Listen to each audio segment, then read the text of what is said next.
మరొక మాట చెప్పిన మీకు, నేను కొన్నిసార్లు ఉపవాస కూటాలైనా ఆ సందర్భంలో సభలైనా ఎందుకో చెప్పిన, మనిషి మార్పు కొరకు ఏర్పాటు చేసిన ఉపవాస ప్రార్థనలు.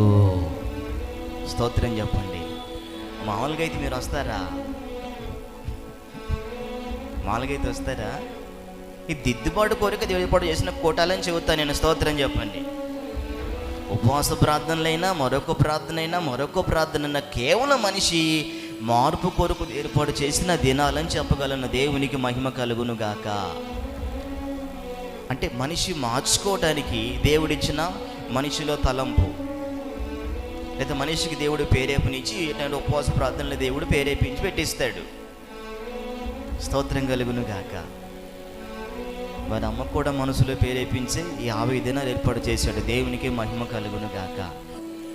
50 రోజుల్లో 50 ప్రసంగాలు. తెలుసా ఎన్ని ప్రసంగాలు? గట్టిగా చెప్పండి. మరి ఏ ప్రసంగం ఎంతవరకు తీసుకున్నావు నీ మనసుకు నీకే తెలుసు. అంతేనా కదా?